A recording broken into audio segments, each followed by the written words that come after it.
Hey everyone, how you doing? This is Amon Green, Green Bay Packers all-time leader in rushing, and you're watching Packers Total Access Live, your daily source for Packer content. Go Pack, go!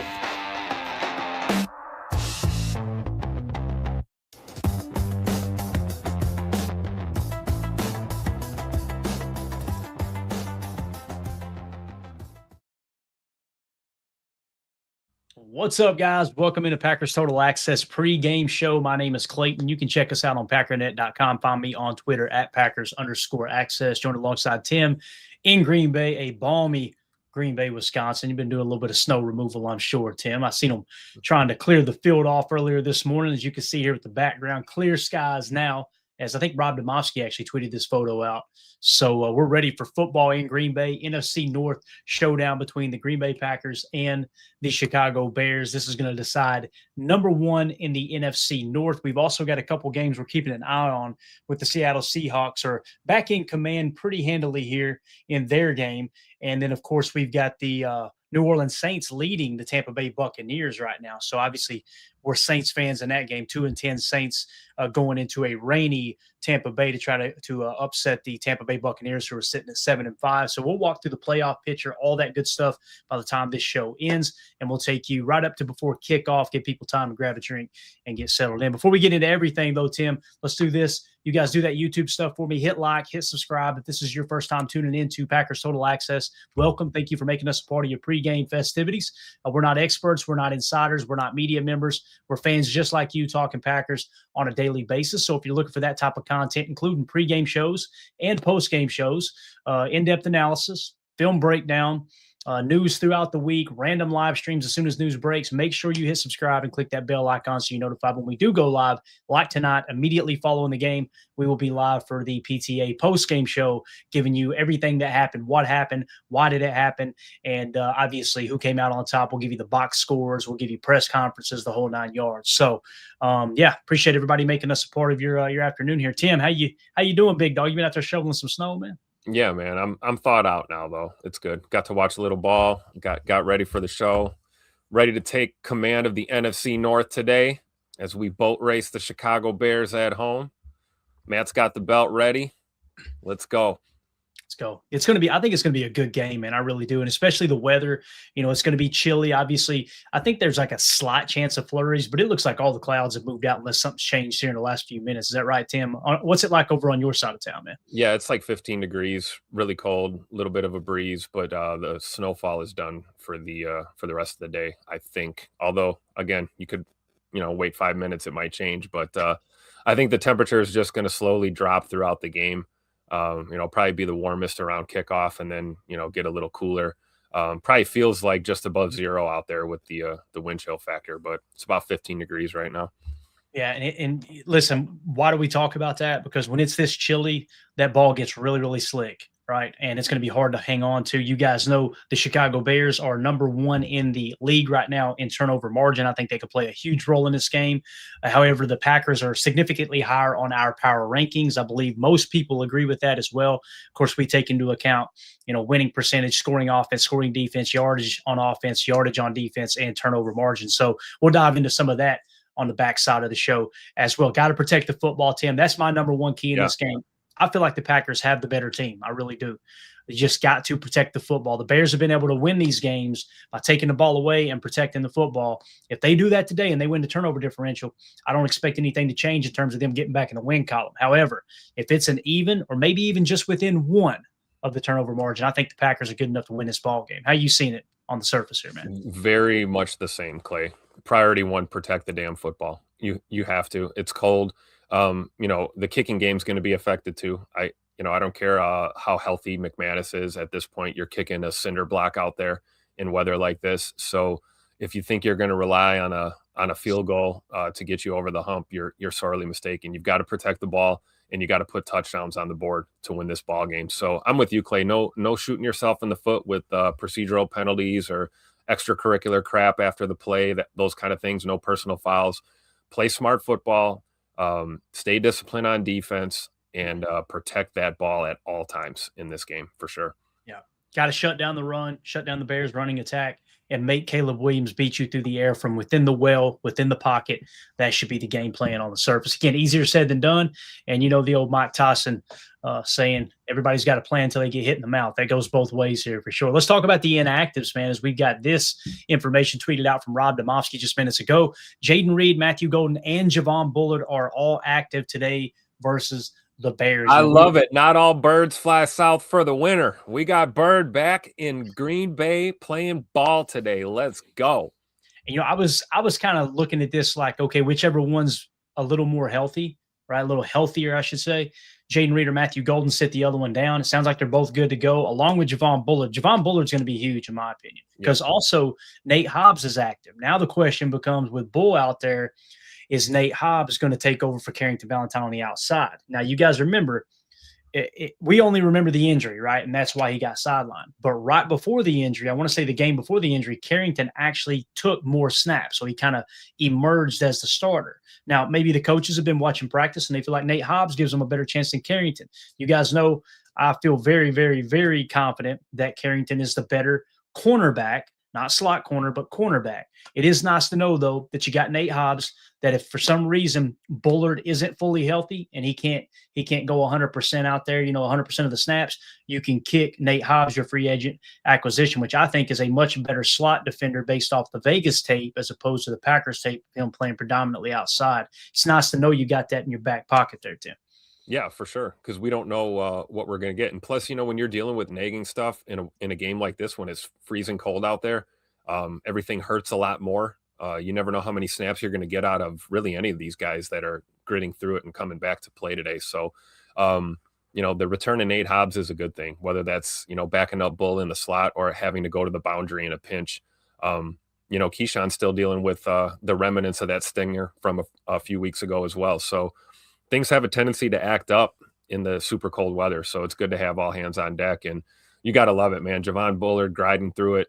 MG suiting up, playing today, and of course the Bird is back in uniform. You gotta love it. Definitely. H.E. Solder in the chat says Valentine needs to stay on the field. I completely agree, Solder, until he gives us a reason to prove to feel otherwise, right? Just because he's played great up to this point don't mean he's going to play great the rest of the year. But based off what I've seen, I completely agree with you, Solder. Super chat from Mike, the super fan, who comes in here hot, says Jordan Riley up, Stackhouse down is interesting. Yeah. To me, it's not that interesting, Mike, because Jordan Riley, his rookie year had pretty decent tape. We showed the clip from Brian Baldinger breaking him down, playing nose tackle his rookie year. Now, you look at the PFF grades, they're cheeks. You look at the run defense of the Giants and the team he just came from on the practice squad, they're cheeks. So I can understand why you think it's interesting there. But just going off of what Baldy said, showing his rookie tape, I guess it was 2 years ago, year and a half ago now, whatever it was, it kind of made me feel like I think he is a little more prepared than Stackhouse to play meaningful reps against the run. And one of the reasons being is we kind of forget that Stackhouse was undrafted, because, he kind of emerged getting more playing time than Warren Brinson, who was a draft pick.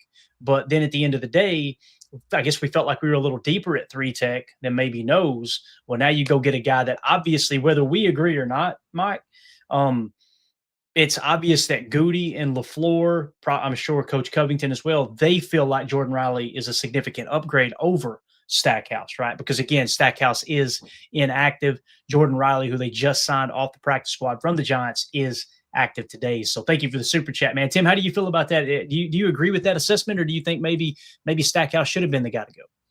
I mean, my heart of hearts would have liked to see Stack continue to stack more reps. I feel like a guy like him being undrafted is going to get better the more he plays, but this is Packers Bears for the division. This is meaningful December football right now. And I can understand, especially considering the loss of Devontae Wyatt, that the Packers wanted to go out and beef up that line and maybe go with a little bit more experience in a game like this when it's going to be trench warfare all day long. I would anticipate both teams trying to run the ball a little bit heavy today in the elements. So, like I said, the fan in me, the guy that loves my Georgia Bulldogs and loves that we picked up Stack as a undrafted free agent, that's awesome. But I think right now it's all hands on deck. There's a big hole in the middle there without Devontae Wyatt, and you need some experience out there. Yeah, no doubt about it, man. Again, thank you for the super chat, Mike. We appreciate you. And also to go along with that, let me give a shout out to, I think this is King Tron. The name changed again. Happy Beat the Bears Ass Day. Go Pack, go. Love y'all. Hey, we appreciate you, Tron. Been a member now for 11 months. Thank you so much for the support, bub.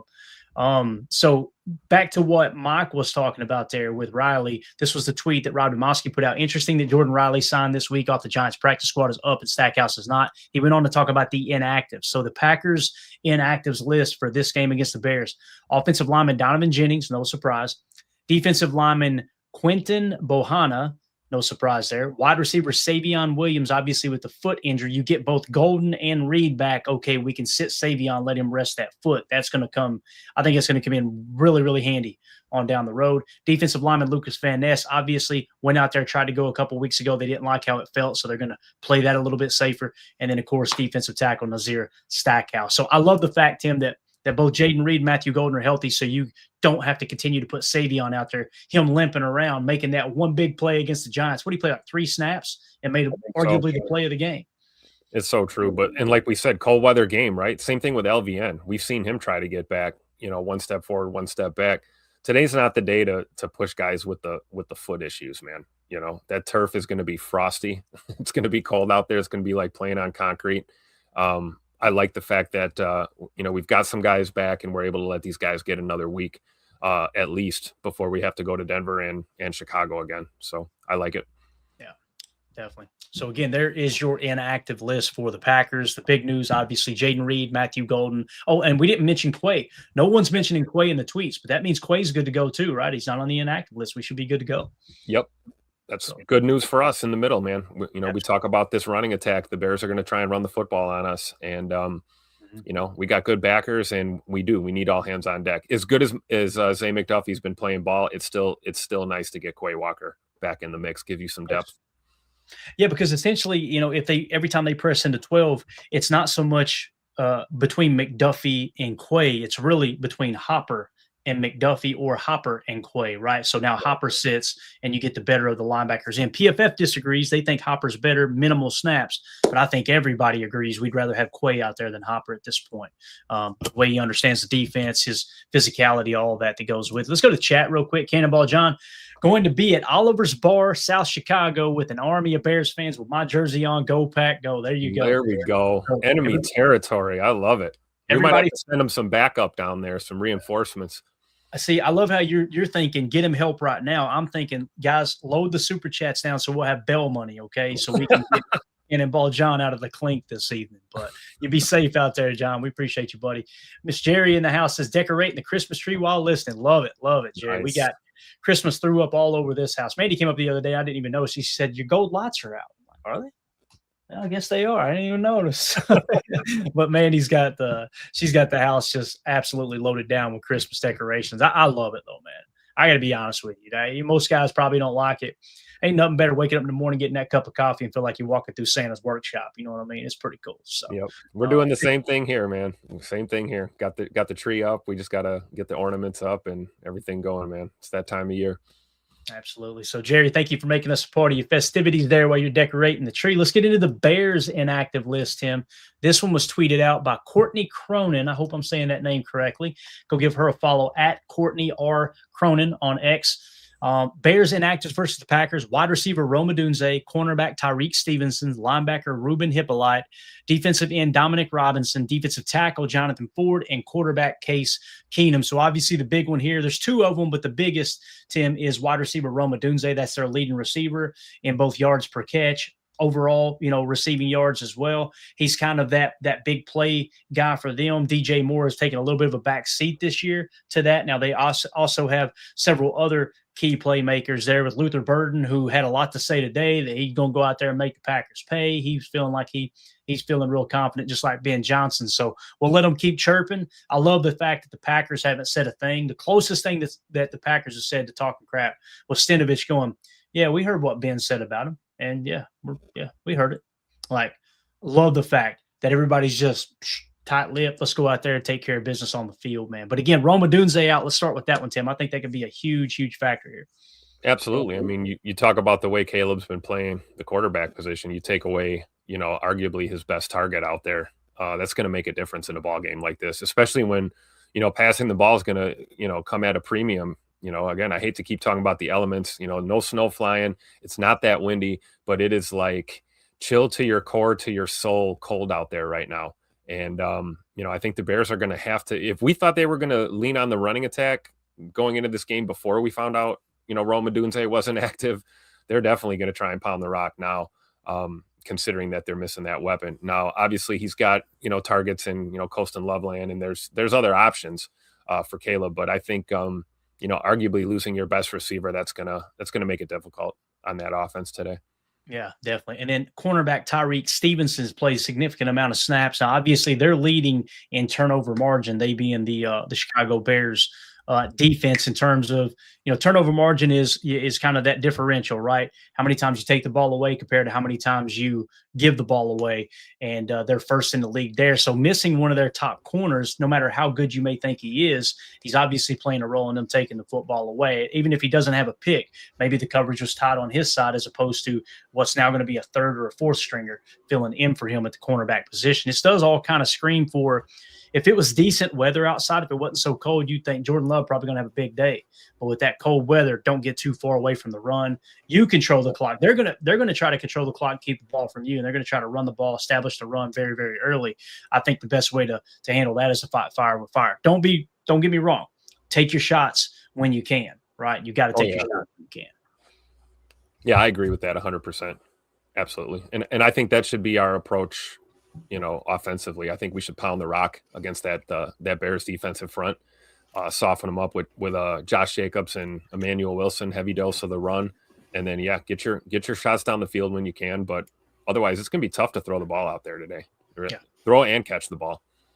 Definitely. We got a bunch of people joining us here. Really appreciate y'all tuning in to the pregame show. If you would do us a big, big favor, smash that like button. Every time you hit that like button, it boosts the algorithm. You'll see the view count go up even further. You guys have more control over that than us, and we would greatly, greatly appreciate it. We got Jacob joining us now. The Beard is in the house. Beard, how we feeling about this game, man? Let's get your take here. Hopefully we got a good connection. We'll see how it works out here, though. Yeah, I'm nervous for sure. Definitely nervous. Got the nerves going through me. Feel like I could throw up at any moment right now. This is a divisional matchup. The Bears Packers is always going to be a nail biter. I do have a lot of confidence though. I really do feel like that we are going to come out here and actually perform.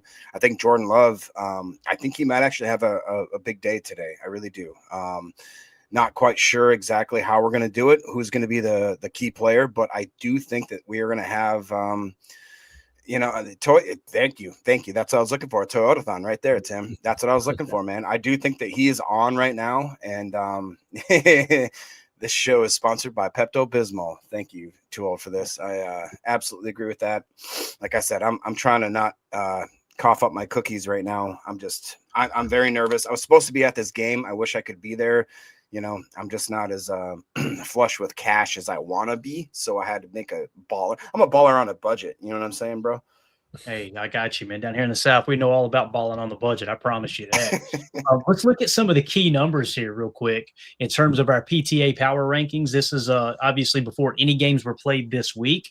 And just to kind of give everybody a rundown, actually, let me hit this super chat that just came in. We got to get John's Bell money ready here. Michael Diesel Train with the super chat. Thank you, buddy. He says, Rome out is huge. Stop running, stopping the run, and then one less target for Caleb to have is going to have him perhaps pressing. Got it. Understand. I read on a third grade level here, obviously. So, I completely agree, man. Rome Odunze being out again, if that's kind of one of his safety blankets, right? And we talked about that, Tim. Some of the numbers that go into Rome Odunze. You look at some of the receiving percentage and the numbers look kind of low, but then when you go in and look at the advanced metrics, it was actually one of those things where Caleb was missing him. They were inaccurate throws, things like that is one of the reasons why his numbers aren't even higher. So you got to think that that's in Caleb's mind a little bit too, Tim, that, hey, my number one dude ain't out there. Don't get me wrong. DJ Moore can hurt you. Colston Loveland's having a hell of a year too, right? But Rome Odunze being out definitely helps the Packers. Yeah, and all the more reason to like we talked about all week, right? Hit him with the cage rush, keep Caleb in the well, put them in a situation where he has to throw the ball and he's down one of his more comfortable targets out there. Whether or not he's been missing them a lot lately is irrelevant. He's targeting Rome Odunze a lot, and not having that option and being in a situation where maybe you're down 2 scores and you can't really run because the run's not working like you'd like it to, and you got to drop back and throw the ball. That favors the Packers in this matchup all day. I smell at least one pick today from this Packers defense. I love it. Yeah, Love it. That might be all you need, man. That might be all you need. So thank you for the super chat, Michael. Appreciate you, buddy. Caterpillar with the super chat. Thank you, sir. Got 5 on Cannonball John's bail money. Godspeed, John, with the praying emoji. But anyway, all I really want is a win today. But, man, I would love to demoralize these Bears today. Hey, I think that's very well said. All I care about is the dub 2, win by 1 point. However, the way these fans have been chirping, the way Ben Johnson came in talking, if the Bears or if the Packers were to go out there and beat them by a couple scores or even 3 scores, I would be over the moon. Again, I think it's going to be a very, very close game. If I were not betting on either of these teams, or if I were not a fan of the Packers or a hater of the Bears, I'd look at that plus 6.5 and think, cold weather, they take the ball away a lot. I would feel pretty comfortable taking the 6.5. So I think it might be a little closer than that. I hope you're right, though, Caterpillar. I hope we boat race these people. So Belt to ass, BTA. Right. We got him back today too, man. So appreciate the super chat there, Caterpillar. We got a super chat from Mike Witt. Appreciate you, pal. He says, "Hey boys, I have a good feeling today. I think quietly the boys are really fired up at Johnson's comments about Matt's press conference. Micah 3 sacks today. Book it." Boys, Jacob, we didn't have a chance to talk about this much, man, with you this week, but obviously Ben Johnson's introductory press conference when he got the job in Chicago, you've seen he came in just firing on all cylinders, running that mouth, and said he's enjoyed beating Matt, twice a year. And then, of course, Matt was asked about it. He just shrugged it off. Yeah, you don't really think about it much, They asked Jordan. Jordan said, no, not a big deal. They asked Hafley. Hafley said, yeah, no, not a big deal at all. They asked Stenavich, and Stenavich said something, yeah, we noticed it. So it's pretty cool. Hafley's got to deal with Ben Johnson's play calling, and he's just keeping it tight-lipped, like, let's go out there and play ball. Steno knows the Bears got a pretty bad defense. If we protect the ball, Steno's probably thinking, much like our boy Caterpillar here, Jacob, he's probably thinking, let's go hang a 50 burger on these asshats. You know what I mean? Absolutely. And also when they interviewed Micah Parsons, I thought that was very telling. He just said, I don't like him. I don't like him. And they asked, like, is it a thing? He goes, I don't think they respect us. And that coming from a guy that, pretty new to be in the Packers organization, I think he completely understands what this rivalry means, what it meant for them to, like you said, Ben Johnson coming out there and literally calling us out in his opening press conference when he got the job, saying that how this and that, and basically kind of dragging Matt LaFleur through the dirt. I think there's a little bit of heat there between the two of them, obviously. What I like about Micah Parsons, again, is the fact that he understands, and whoever was it, Micah having 3 sacks, I wouldn't put that past him. I think that he is going to be hungry. He understands that this NFC North division is an absolute dog right now, and he needs to be the top dog. We've had people talk about how Aiden Hutchinson and all these kind of guys are the biggest, difference makers. Micah Parsons, other than maybe Myles Garrett, is the best defensive player in the league. There's just no question about it. The way that he's coming in, the way that he's performing, I'll pay that money for him every single day of the week. And the fact that these people are kind of chirping, like you said, the Bears fans, they're very confident right now. And I really do feel like that the Bears franchise is going to understand that they have been extremely lucky up until this point. Up until they go out in Green Bay, I think that they're going to absolutely start eating some humble pie. And if I'm wrong, I'm wrong. That's what happens. But I just have a really good feeling about today. And you guys know I usually don't. I see some people in the comments saying when Jacob's nervous, that means it's good. Well, I'm nervous, but in like a weird, quiet, confident way. I really do feel like that we are going to have a feast today. I think that Mike is going to eat. He's going to get seconds. He's going to get thirds, bro.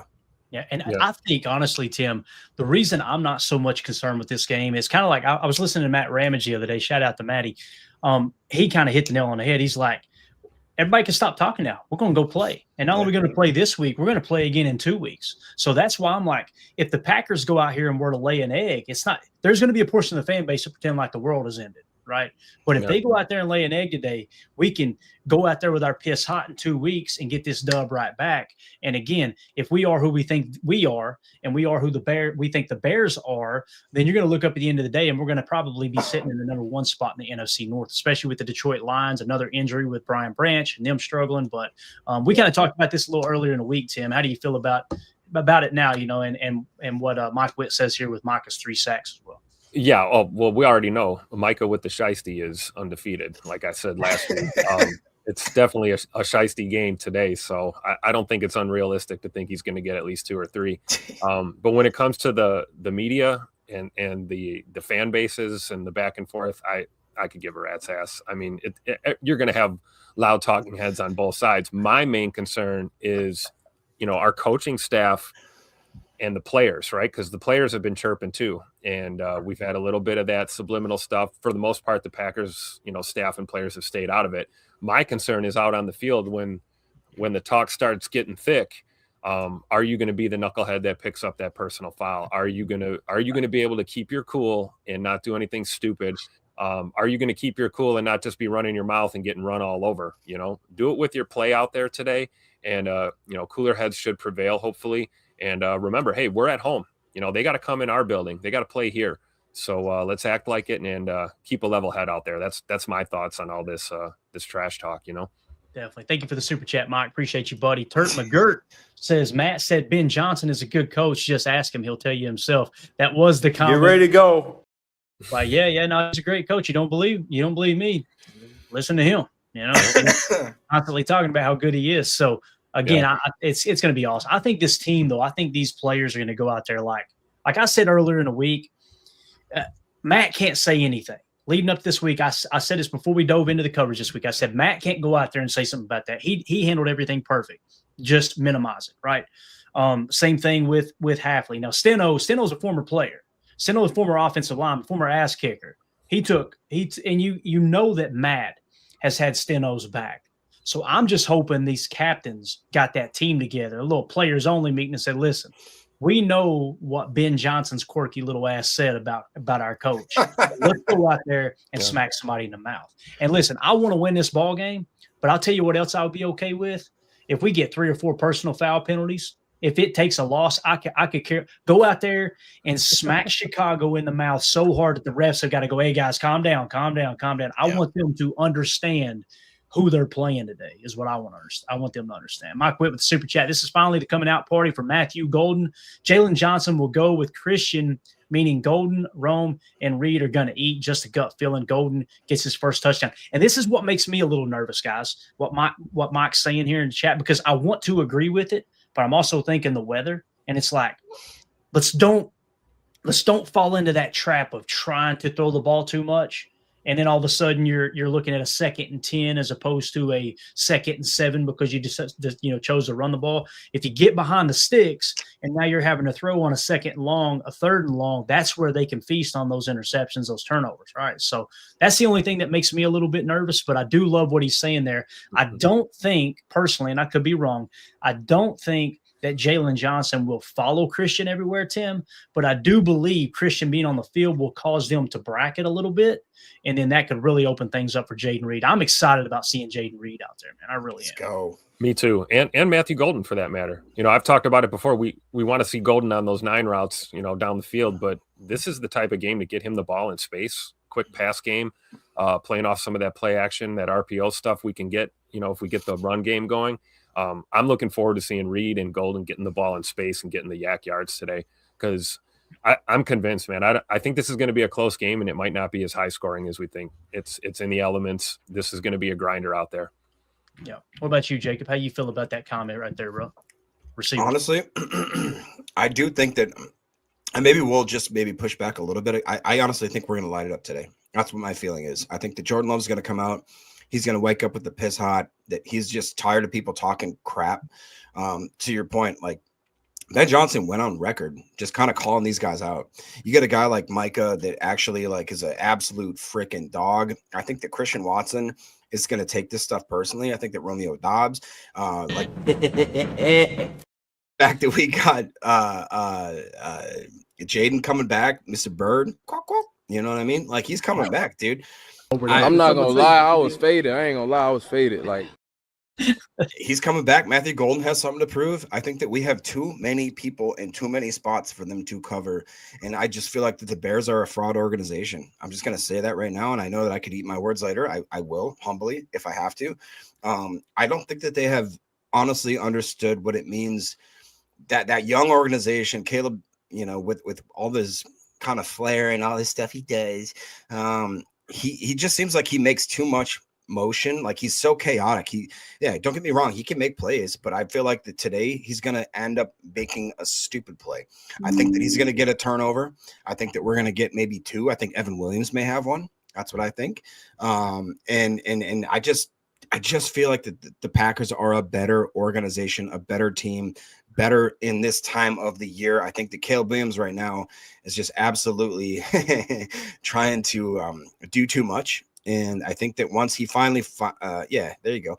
Once he actually goes up against an organization that goes toe to toe for him, I just feel very confident today. I do. And I love it. Again, if I have to eat my words at the end of the post game show, I'll do it. But I just feel like that we are going to be riding high today. scared money don't make money. Absolutely not, man. Thank you for the super chat, Mike. Appreciate you. And listen, Toyotathon, I don't know when it officially ends. Do we know when it ends, Toyotathon? Anybody idea? It ends when Jordan Love says it ends. That's right. But here's the beautiful thing. When it does end, don't forget your December to remember here. Hey, there we go. Because the numbers are, and this was shout out to Daddy's Lambeau. It's at @tan_BRUSS. Packers in December under Matt LaFleur, 20 wins, 4 losses, an .833 winning percentage, 0 mercy. The rest of the NFL schedules their holidays. Green Bay just schedules body bags. So there you go. Don't forget about the December to remember. I just feel like we need to let's put it off another week or two. Let Toyotathon run its course, and then we'll get right into December to remember. You know what I mean? And then hit them with one of these, Tim, when it comes down to it. You know what I'm saying? Just give it a little name. So let's jump into some of the numbers here in our PTA power rankings. Appreciate everybody hanging out with us. If you would, please hit that like button for us. We would greatly, greatly appreciate it. It takes just a second. It's free. Just smash that like button for us. So in our PTA power rankings, again, this is comprised of winning percentage, scoring offense, scoring defense, yards per play offense, yards per play on defense, and then turnover margin, and that gives you your final number. Low number wins. In the number 1 spot, you got the LA Rams. Number 2, the Indianapolis Colts, which the Colts today, it's looking like an Achilles tear and again, it's early. Do your own research, but it's sounding like it may be an Achilles tear on Daniel Jones, so his season will be done, obviously, if that's the case. Seattle's in the number 3 spot. They're taking care of business right now. Green Bay is your number 4 team in the NFL, according to our PTA power rankings. They are number 6 in winning percentage, 10th in offensive scoring, 5th in defensive scoring. On offense, yards per play, they are 11th, so right behind that 10 mark. And then defensive yards per play, they're sitting in the 4th spot. They're also sitting in the 10 spot in turnover margin. When you look at Chicago's numbers, they are number 12 on our power rankings, and here's why. They're 3rd in winning percentage, right? They're 11th in scoring. They're 27th in defensive scoring, okay? So they give up a lot of points per play. And offensive yards per play, they're moving the ball really, really nicely. Not in yards per play on offense, but they're 30th in defensive yards per play allowed. And again, the big number here is that turnover margin at 1. If you go out today and they lose a turnover battle, they'll lose the game. And again, you've got to tip your cap. This is the most important statistic outside of scoring points and allowing points in the National Football League, and they've done a really, really good job at it. Now, you did get to face a Mason Rudolph instead of Aaron Rodgers. You got to face some backups along the way, right? But throw the records out the window. It's an NFC North battle here. That's where we've got them. Green Bay is our 4th ranked team, and Chicago is the 12th ranked team. And I believe last I checked, the Packers are 6.5-point favorites going into this game at Lambeau. We got a comment here from our boy, Older Than Dirt, says, I think Jacobs will have his best game all season today. That's a player I was thinking about, Jacob, when we were talking about the players need to take it personal, what was said about Matt LaFleur. I could see him being a guy, because Matt has always spoken up and spoken out for Josh Jacobs and the leader he is. He said as good of a football player as Josh Jacobs is, he's an even better person. I could see Josh Jacobs going to the guys and be like, boys, we are not letting this happen, right? Let's go out there and take care of business. So I agree with Older Than Dirt. The weather suggests it too. Also, Chicago's run defense, pretty bad. Their overall defense, obviously, yards per play allowed, Jacob is 30th in the league. I could see Josh Jacobs having a big day. Yeah, absolutely. I completely agree with that. And like I said, I have a strong feeling that I think that we're going to go out there and I just feel like we're going to have a good day today. But to your point, Josh Jacobs is slated at 80.5 rushing yards as far as Prize Picks is concerned. So they actually think that he is going to have a decent day today as well. Like you said, the weather dictates it. It's just that kind of black and blue division, old school type football. The Bears defense is, not necessarily something you would really, really put a lot of faith in. Obviously, they're missing a lot of linebackers. They've had injury issues their whole season. They've been kind of pulling out wins out of their butt. You know what I mean? And I feel like that ends today. I really do feel like that when they actually match up with an opponent that won, like you said, the fact that, Ben Johnson, man, what you shouldn't be able to be that confident when you walk into an organization that has had such a deficiency against another organization for the last 35 years. It just seems disrespectful. And that's what, like, again, to Micah Parsons is, he just walked into this and he goes, they just seem disrespectful. And that's honestly what I think that these guys, if they come out, I would argue that these guys are going to come out with an absolute grudge on their shoulders, and maybe we don't express it as much as like the Bears do, and blah blah blah, and we're going to beat the Packers and all this kind of stupid crap. We're going to give him some. I think the Packers honestly look at it as more like, let's go to work, like let's actually do what we do. This is what we've done for the last 35, almost 4 years. It's just you come in, you take care of business, and at the end of the game, then you can start talking some stuff. You can talk some stuff in the post-game interviews and that kind of thing. I don't know, man. I have a weird confidence today. I usually don't have this. I'm barely gonna throw up. It's barely even coming up. You know what I mean? He's just gonna throw up in his mouth is all, right? Tyler Shuck with a long touchdown scramble just now to give the Saints an extended lead over the Tampa Bay Buccaneers. Let's go. Who dat? Hey. Let's go. Who dat? Seahawks are taking the belt to ass on Atlanta right now, though, 37-9. So that one's going to obviously go a different direction than we would want to see it. The Titans in the toilet bowl is now leading the Cleveland Browns at a snowy Cleveland. Is that still? I don't even know what the name of their stadium is now. Is it some kind of energy company? Anyway, 21-17, the Titans lead that game.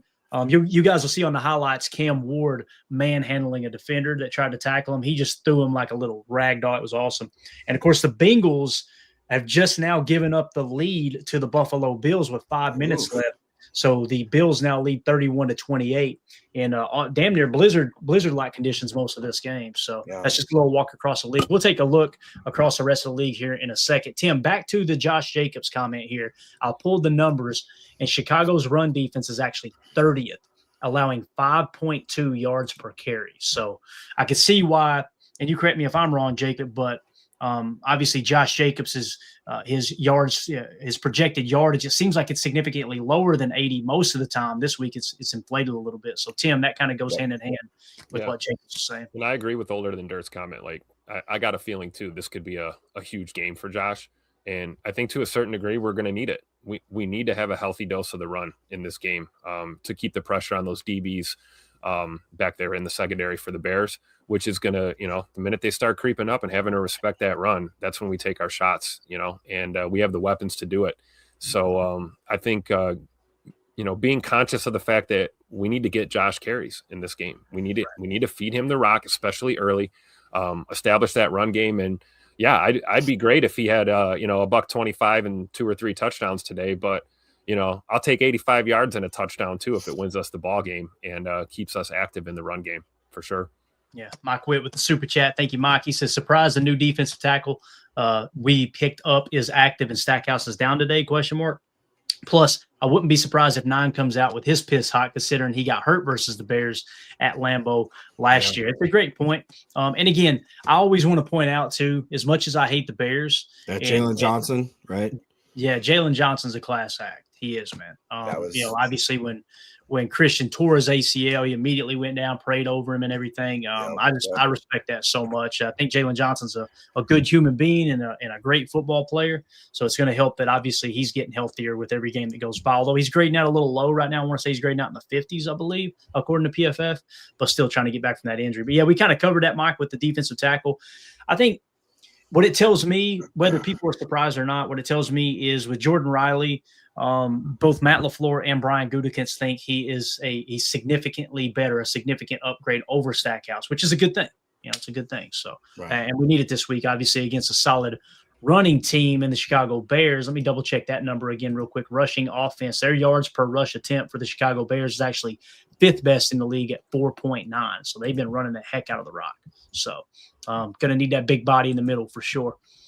All right. Anything else you guys want to hit before we go around the league real quick? Anything at all that y'all want to touch on before we get into it? We'll get us some background music ready to go here as we go across the league. Anything y'all want to hit? No, I'm good. What do you got, Jacob? Just real quick, like we talked about, Josh Anything Jacobs. you want to hit besides a Bears fan? 80.5 yards, like we talked about for Josh Jacobs. DeAndre Swift is projected at 49.5. Kyle Monangai, that's a guy that I am a little bit worried about. If there is going to be a game breaker, I feel like that dude is actually running the hell out of the ball. He's projected at 45.5.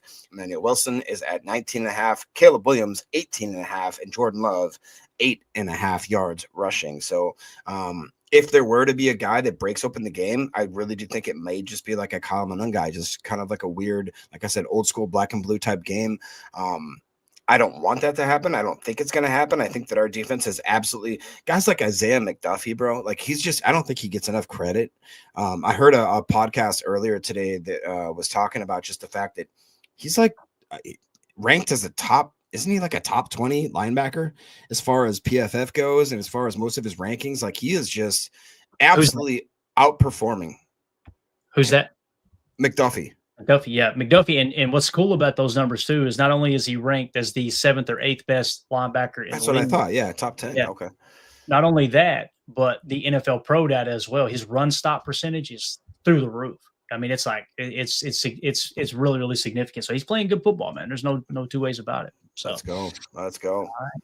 Let's do it. Let's walk around the league real quick, give everybody an idea of what's going on throughout the rest of the National Football League. And we'll start right here with the Seahawks and the Atlanta Falcons. Seahawks currently leading the Falcons 37-9. Let's look at what happened in this game so far. Sam Darnold, 20 of 30 for 249 yards passing, 3 touchdowns, and 1 interception. The tail of the tape, guys, is turnover differential, man. Look at this. Kirk Cousins, 15 of 28, 162 yards passing, but he's turned the ball over twice, 2 interceptions already in that game. And it looks like Atlanta was pressing into the run pretty significantly too. I mean, they've ran the ball one snap more than they've thrown the ball, and still somehow, some way, Kirk Cousins has managed to turn the ball over twice in interception. So that's obviously the reason they're losing in that ball game. There, next, you got the game we just mentioned, the Buffalo Bills leading the Cincinnati Bengals 32-28. There must have been a turnover there because the Bengals were just now getting the ball a second ago. However, the Bills now leading 32-28, and the Bills have the ball. Josh Allen, 20 of 25, 217 yards passing, 2 touchdowns, no picks. And then on the other side, Joe Burrow has thrown 2 interceptions. So obviously another game there with the turnovers playing a huge role. How do you guys feel about this one, Tim? How do you feel about the Bills coming back on the Bengals here? It was looking like it was the Bengals game all game long. I don't know if you got a chance to watch any of this.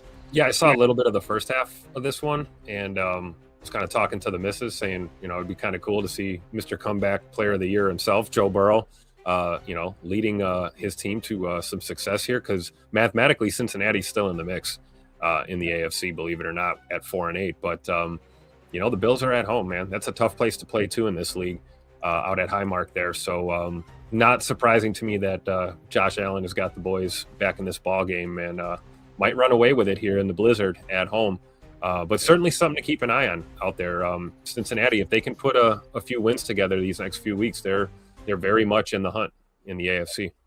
Mike Witt with the super chat. I'm assuming he was talking about Sam Darnold here, said he won't win MVP because it has become a quarterback award, but JSN is the best offensive player in the league, and it's not close. Okay, I see what he's saying. He's talking about JSN. JSN he's been dominant this year for sure, man. There's no two ways about that. So, yeah, I could see him being an offensive player of the year there. So definitely appreciate the super chat, Mike. All right, moving along, Jacob. The next game we got here, again, the Toilet Bowl.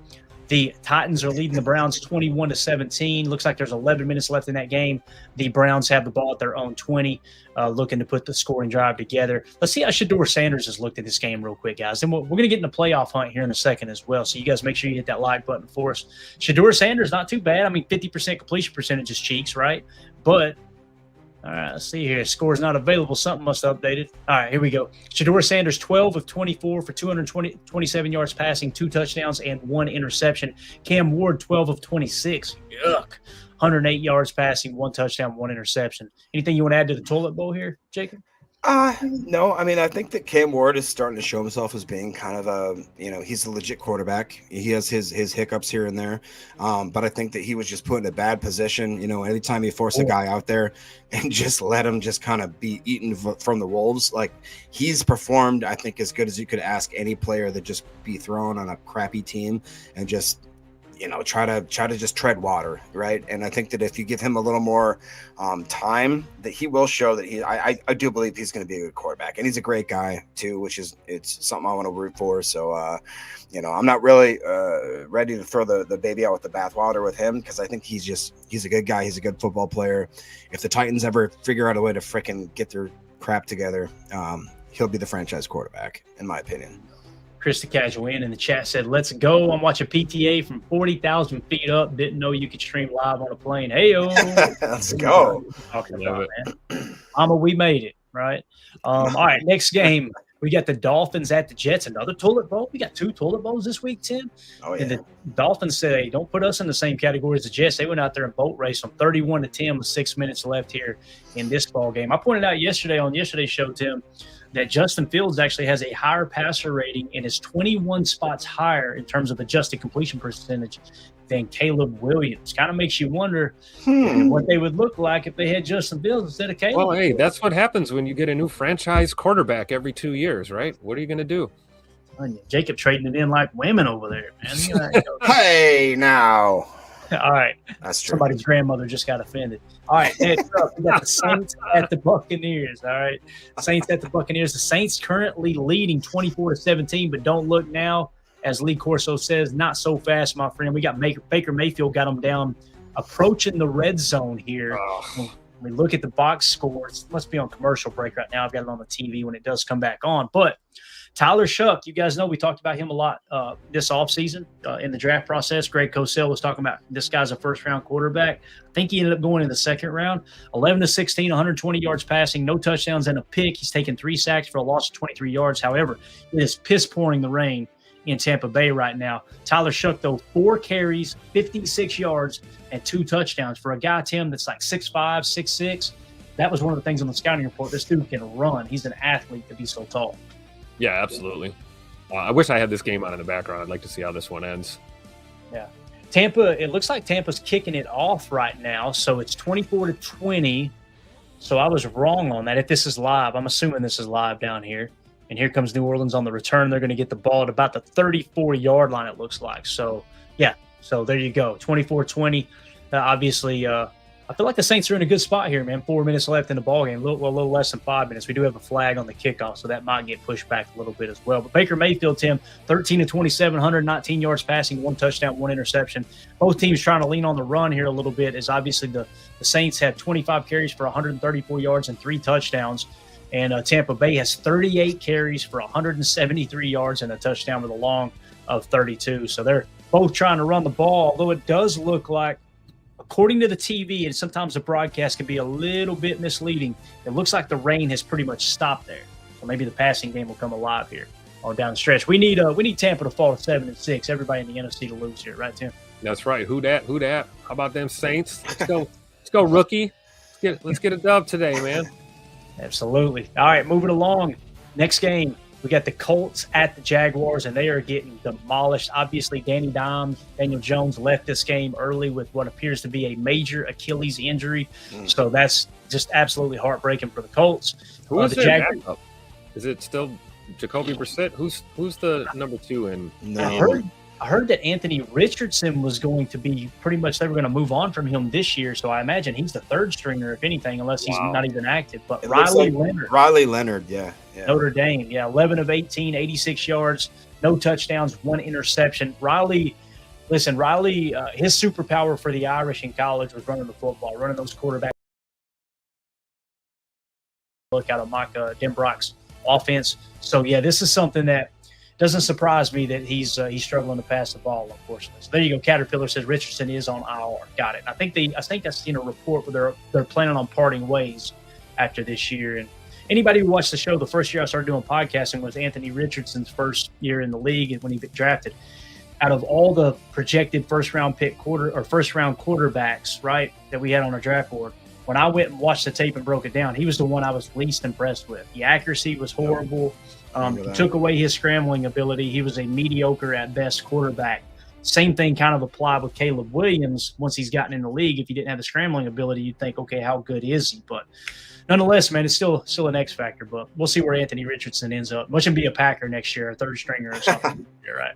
So, but again, the Jaguars winning their 33-13. They're 8-4 on the year, so they're about to go to 9 wins. It looks like they're against the Colts. Colts have just dropped like a rock here lately, man.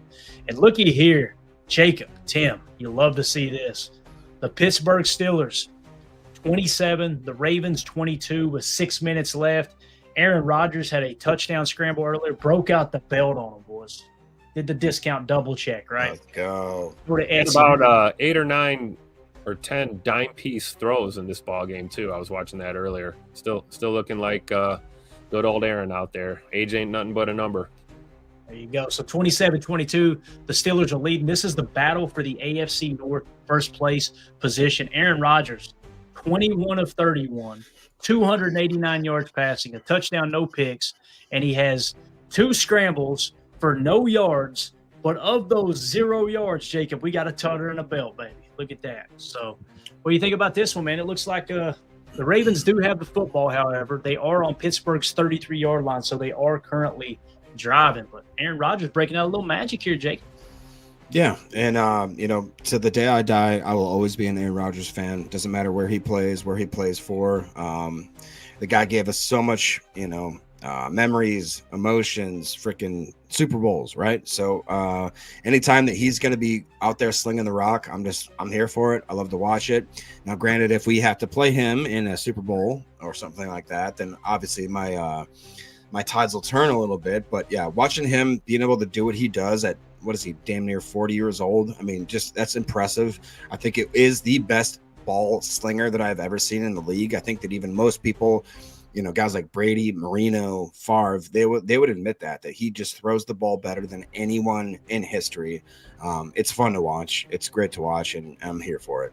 Yeah. Speaking of ball slinger, Caterpillar says, Clayton, what the hell is up with your algorithm?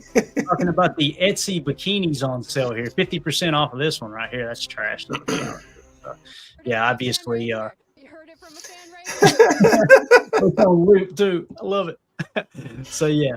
Mandy obviously been shopping with Etsy and looking for bathing suits, too. I think she's trying to throw a hint at me, Tim. It's time for a cruise, and it ain't happening. Your boy is standing firm. We're not going on a cruise.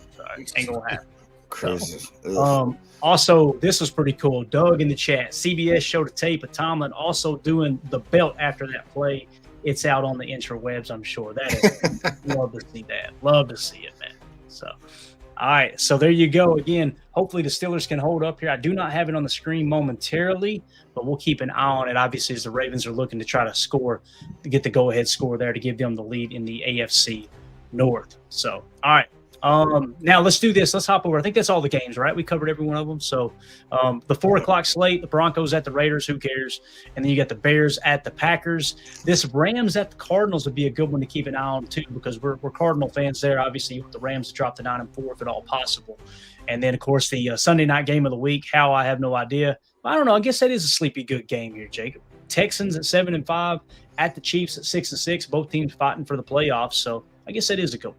So yeah, I mean the Texans defense still legit. And every time, oh gosh, I'm gonna have to watch Chris Collinsworth go, hey, here's a guy, Patrick Mahomes. But then we can all say playoffs. Don't talk about it. Playoffs? You can't. Hope we can win a game. There we go. Yeah, so and we do have a game that went final here, Jacob. You probably already heard it up there in your land. But the Vikings boat raced the Commanders 31-0 as the Vikings improved to 5-8. Don't look now, boys. But J.J. McCarthy threw for 200. No, he still just threw for 163. Sorry about that. 16-23 for 163 yards and 3 touchdowns, no picks. So that's a step in the right direction. Took 4 sacks. Yeah, don't like that, right? Aaron Jones, 14 carries, 76 yards. Let's go. He looked good, man. He was running hard. Yep. I watched that game. He was running hard. Jordan Mason, 11 carries for 52 yards and a touchdown. So the Vikings are just clinging to some kind of hope. Obviously, they're not mathematically eliminated from the playoffs just yet. But, yeah, we'll see how that ends up shaking out there. So. Playoffs? And Justin Jefferson, 4 targets, 2 catches, 11 yards. Yeah. Woo, stanker. So anyway, there you go. There's that. Now let's jump over to the playoffs before we wrap up the pregame show and get ready so everybody can go grab them a drink, get settled in for the ball game. We'll go to the playoff machine. We'll hit refresh, make sure everything's up to date with the Playoffs? Don't talk. All right, so here we go. Did the Vikings get the dub? They got the dub. All right, so currently as it sits right now with 2 minutes left, the Saints are still leading. The Saints do have the ball at midfield now. They're leading the Tampa Bay Buccaneers 24-20. The Buffalo Bills are leading the Bengals 39-34. Although the Bengals do have the ball, they are going for a 2-point attempt. That might be old there. I don't know. You never know with Red Zone Channel. So those are just kind of some updates of the games that are going on right now. But let's start with the AFC. The number 1 seed is the Patriots. The number 2 seed is the Broncos. 3 seed is the Jacksonville Jaguars. I think the Jaguars are going to win this ball game, so let's just go ahead and slap them with the win. Bang. All right.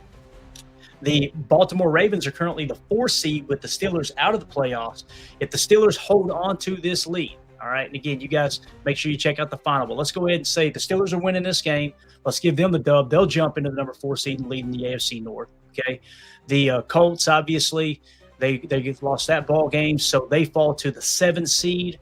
Buffalo is currently leading the Cincinnati Bengals. So let's give Buffalo a win here real quick. Boom. All right. So they would be the 5th seed after right now. Of course, you got the Chargers are the 6th seed. They're going to be playing the Cardinals here in the 4 o'clock window. So that's how the AFC shakes out. All right. We know the Seahawks are going to beat the Falcons here. So let's go ahead and give them the dub. All right. The Saints and the Buccaneers, it's still too close to call, really. But let's just go ahead and say the Saints are going to hold on to this lead since they do have the ball at the 50.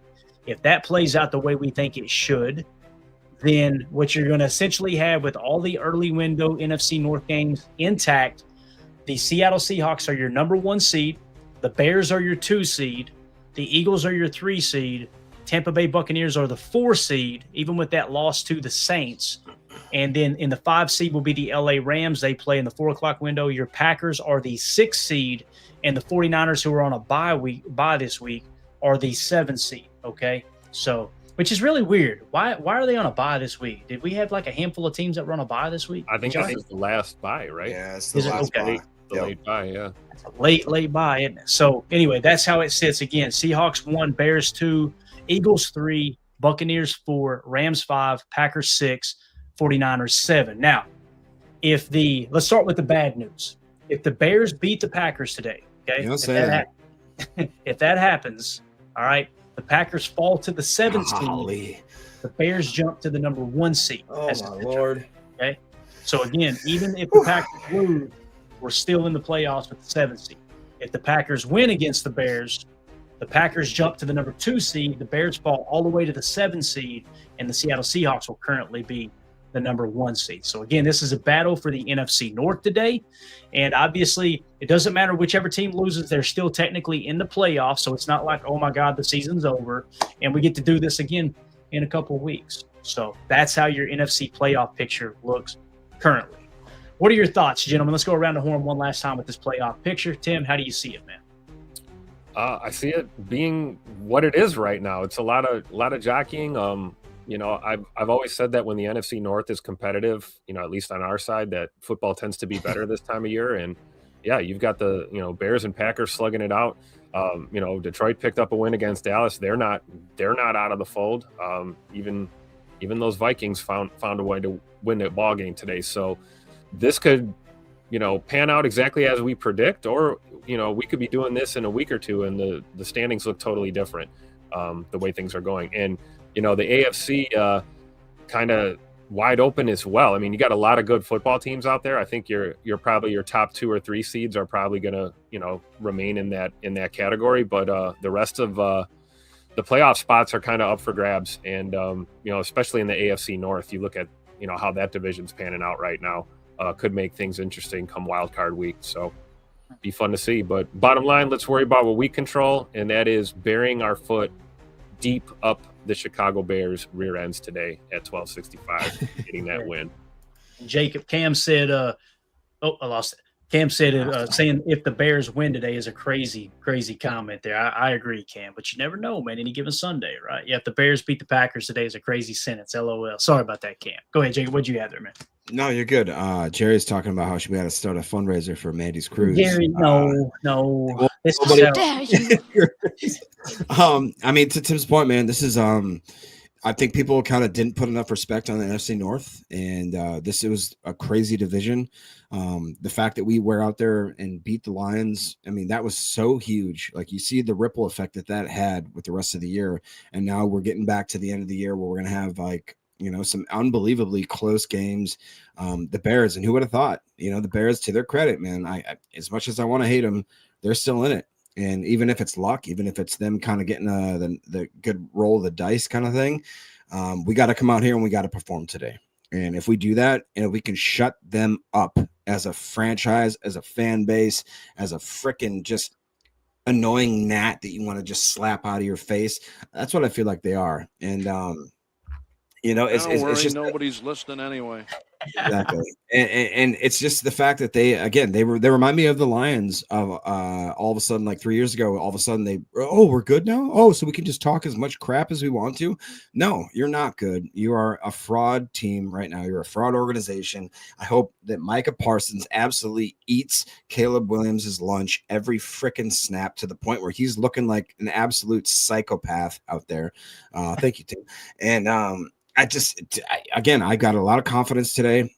If I have to eat my words again, I will. But I just feel like the Green Bay Packers are a better team this year, a better organization. We're gonna mop them up. We're gonna sweep the floor with them. That's what I think. And LaFleur is gonna go out there and just barely. Ben Johnson, who? Oh, that guy that used to coach. Oh, okay, cool. Get ready to go. Exactly. I'm done with it, bro. Little update here too. Baker Mayfield threw what would have been probably a game-ending interception, but it got dropped by the New Orleans defender. He's scrambling right now on a 3rd and 10, going to pick up about 5 or 6 yards. So we're looking at a 4th and 5 here for Tampa Bay. Obviously, we're hoping that the Saints hold on to this game. They're 2-10. The Tampa Bay Buccaneers are 7-5. So we should have an answer right here. Let me give you a play-by-play on this 4th and 4, and then we'll get out of here. Ravens touchdown. There it is. Get up on that game too. All right, I'll give you a little play-by-play here for the Buccaneers game. It looks like it's still raining a little bit, but nothing like it was. This is pretty much game on the line here. If they do not convert, they're out of timeouts, and the Saints could kneel on the ball. So Baker Mayfield brings them to the line. They're in a dub nasty set out of the gun. We're going sidecar left, strong left. Look, Baker back to pass, looks left, looks right, scrambles up, throws. Regardless of whether it's caught, looks like it's going to be about a half a yard short of the first down marker. I'm sure they'll measure it, but I do not see them overturning that at all. That looked like a pretty good call if it was caught. So Buccaneers are going to turn that ball over on down, so we'll keep that Saints look there. The only thing that changes in terms of our playoff picture, let's say Rodgers doesn't lead them back down the field and score here for the Steelers. Let's give the Ravens the look. That's the case, then obviously the Ravens will be in the lead in the AFC North and be the number 4 seed in the AFC. So you guys go check that game out. We're going to get out of here. I got to get this uploaded in podcast form, and then obviously we're going to get settled in for the Packers Bears. Everybody enjoy the game. Thanks so much to everyone who jumped in. Doug here says, can we leave the chat open for the game? Doug, we already got a post-game show link created on YouTube. If you just go back into the YouTube channel, you'll see the post-game show link. That's where everybody chats in there. I've already got it created for you guys and gals, so y'all are good to go to take the conversation into there. Tim, Jacob, appreciate you guys so much. Want to give a shout out to Mike for the super chat, King Tron being a member for 11 months, Michael Diesel Train with the super chat, Caterpillar with the super chat, Mike Witt with the super chats. Appreciate you so much, buddy. You guys always supporting the show. Also, check us out on Patreon, patreon.com/Packer Fan Total Access. We'll see you guys in the postgame show. Enjoy the ball game. My name's Clayton. This is PTA. That's Jacob. That's Tim. We'll see y'all after the game. Here we go. We're out. Bye, guys.